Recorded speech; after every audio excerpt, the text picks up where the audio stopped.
Bonjour, nous allons continuer notre tutoriel, la deuxième partie aujourd'hui, comment tisser avec du papier journal. Pour faire le premier tissage, pour pouvoir faire une boîte comme celle-ci. Pour cela, on va avoir besoin des cannes qu'on a préparées avec le papier journal. Vous allez avoir le tuto dans la première partie, comment préparer ces cannes-là. Nous allons besoin des deux morceaux de carton pour faire la base de notre boîte à la taille que vous désirez. Il nous faut deux morceaux, un pinceau, de la colle blanche, des ciseaux et un pistolet à colle.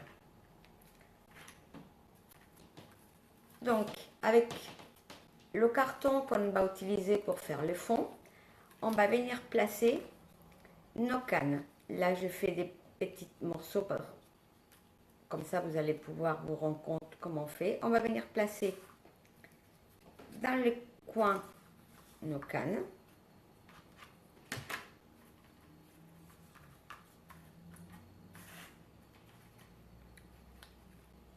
Ensuite, on va remplir tout autour. Autant des cannes suffisant. Il faut à peu près 2 cm entre chaque canne. Il faut savoir qu'il nous faut un nombre impair qu'on va coller avec notre pistolet, plus une. Une fois qu'on aura tout collé, on vient coller la deuxième partie de notre fond par-dessus, ce qui va emprisonner le tout. Et ça va donner ceci. J'ai déjà avancé un petit peu. Donc, on aura bien collé tout autour. On a l'autre partie du carton qui vient emprisonner les tout. Et on a notre canne supplémentaire. C'est avec celle-ci qu'on va commencer à tisser. Pour cela, rien n'est plus facile. On va, au départ, nous aider un petit peu des mains pour monter les cannes. Et on va commencer à tisser une devant et derrière. On commence, je passe derrière, je reviens devant, je passe derrière, je reviens devant et ensuite je vais faire tout autour. Au fur et à mesure que vous allez tisser, ils vont tenir toutes seules. Au départ, il vaut mieux s'aider un petit peu avec les mains. Toujours intérieur, extérieur.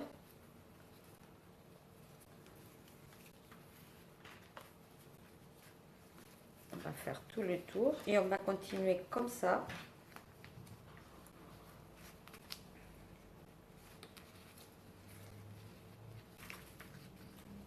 On va serrer un petit peu pour pousser vraiment la forme qu'on désire.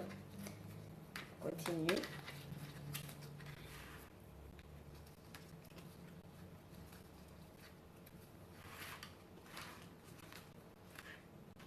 J'ajuste tout autour.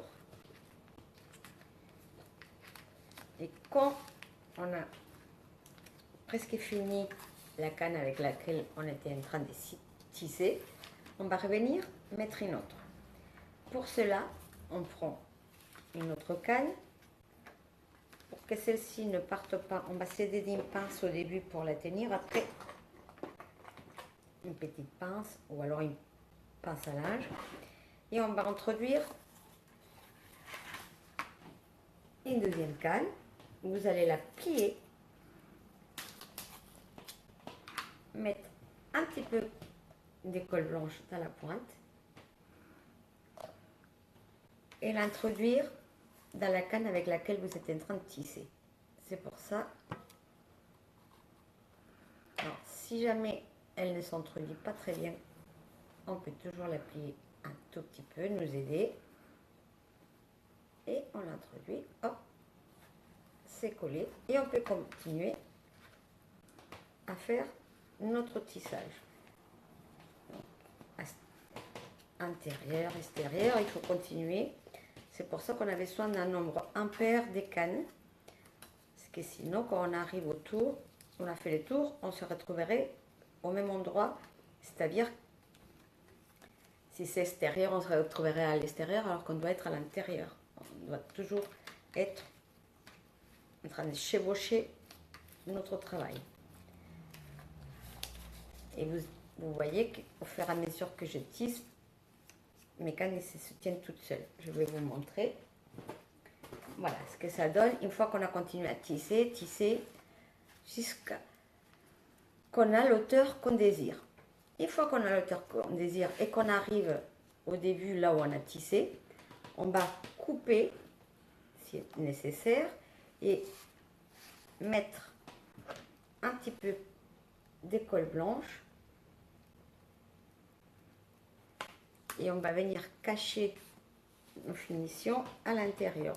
Je la fais glisser.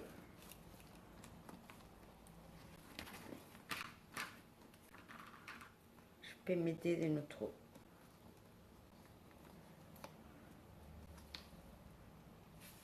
Voilà. Et je vais la coller, je vais l'introduire de façon à qu'on ne la voit pas. Et avec la colle blanche. Pour finir les cannes qui nous restent en hauteur, on va faire la même chose. C'est-à-dire, on va venir l'introduire un côté extérieur quand la canne doit être emprisonnée. On coupe, on met un peu de colle blanche et on vient la cacher. On la plie vers celle-ci vers l'extérieur car elle était à l'intérieur, donc on va la plier vers l'extérieur et on va la mettre dans la rangée. Celle-ci elle est à l'extérieur, donc on va couper, mettre un peu de colle blanche et on va la cacher à l'intérieur. On va la plier vers l'intérieur. Et on va venir la cacher.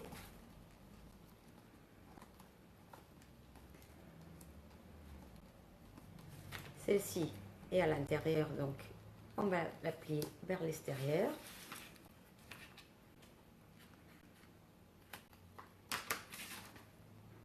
Un petit peu de colle blanche.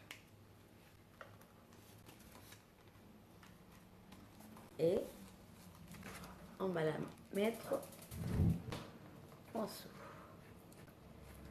Et on va faire pareil jusqu'à qu'on a fini de couper tout le bord de notre boîte. Et après, on aura juste à faire le couvercle. Ça sera l'heure du troisième tuto, la dernière partie qu'on fera le couvercle ainsi que la finition du couvercle. Je vous dis à bientôt. N'oubliez pas de faire like pour nous suivre. Vous pourrez toujours nous suivre aussi dans le blog Le Trio Créatif. Pour ma part, je vous dis à bientôt pour la troisième partie.